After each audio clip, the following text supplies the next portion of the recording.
बिस्मिल्लाहिर्रहमानिर्रहीम। अस्सलाम वालेकुम नाज़रीन, मैं हूं आसिम नसीर और आप देख रहे हैं हमारा यूट्यूब चैनल आसिम सीरीज। नाज़रीन, हमारे साथ मौजूद हैं मशहूर मारूफ एस्ट्रोलॉजर न्यूमरोलॉजिस्ट मलिक महबूब साहब। अस्सलाम वालेकुम मलिक साहब, क्या हाल है, कैसे हैं आप? वालेकुम सलाम। अल्लाह का शुक्र है। आप बताएं कैसे हैं। अल्लाह का बड़ा करम है मलिक साहब। मलिक साहब, दो मौजूआत हैं, दोनों बहुत डिफरेंट हैं। अच्छा ठीक एक है। पाकिस्तान की सियासत के हवाले से है और एक हम्म। मैं चाहता हूं कि रशिया और यूक्रेन वॉर के हवाले से भी थोड़ा अपडेट कर दें, क्योंकि लोग कह रहे हैं कि आपने बिल्कुल ही टॉपिक छोड़ दिया। जंगों के हवाले से भी कुछ अपडेट करें।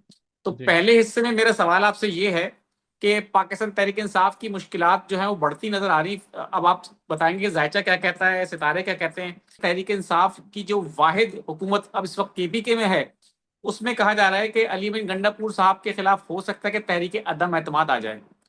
और केपी के अंदर बहुत सारे लोग हुकूमत कह रही है कि हम वो हमारा साथ देंगे।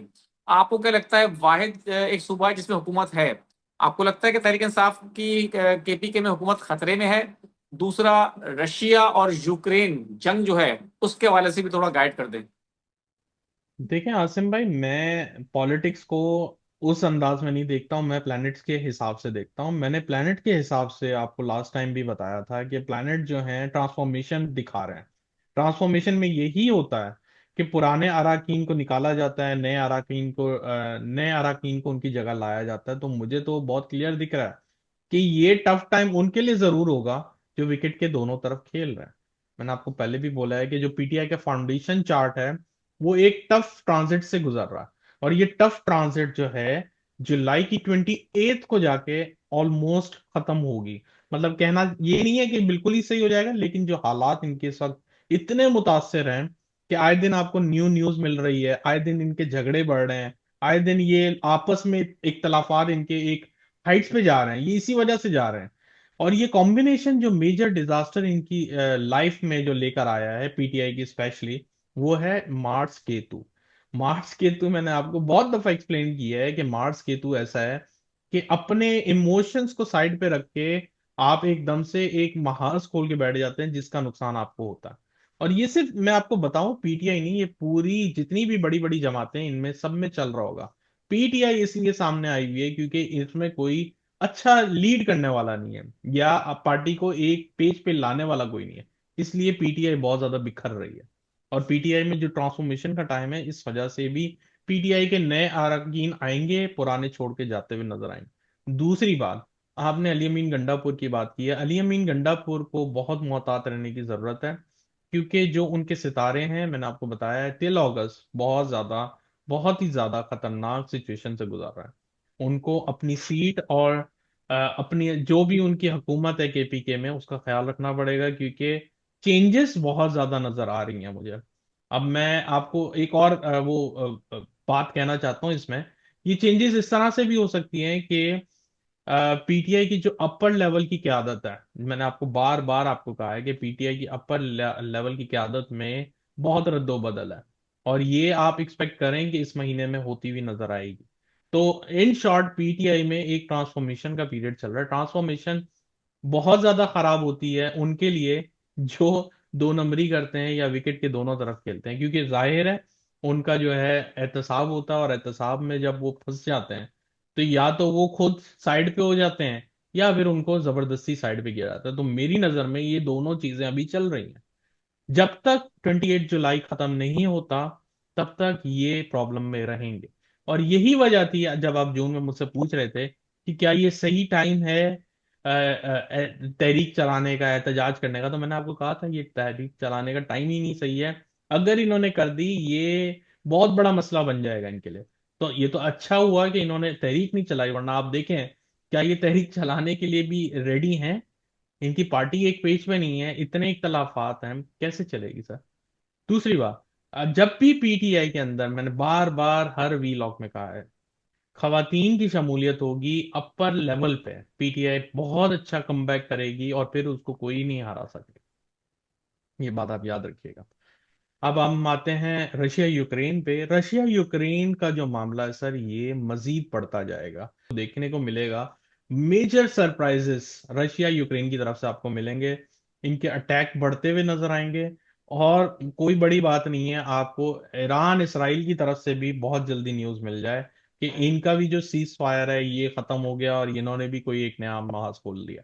तो मुझे जुलाई का महीना ओवरऑल बहुत डेंजरस दिखता है। अल्लाह ना करे, पूरी दुनिया के लिए डेंजरस है। और आपने सुना भी होगा मेरे ख्याल से, आप ही कल मुझे बता रहे थे ऑफ द रिकॉर्ड के इधर कोई अलर्ट वगैरह आई हुई है कि मौसमियात में कोई प्रॉब्लम है या कोई सैलाबी हालात बन रहे हैं पाकिस्तान में। तो ये अब ये तो मुझे नहीं पता था ना कि ये अलर्ट दे देंगे। लेकिन जो प्लानिटरी कॉम्बिनेशन है वो डिजास्टर सिचुएशन बहुत ज्यादा दिखा रहे हैं जुलाई के अंदर।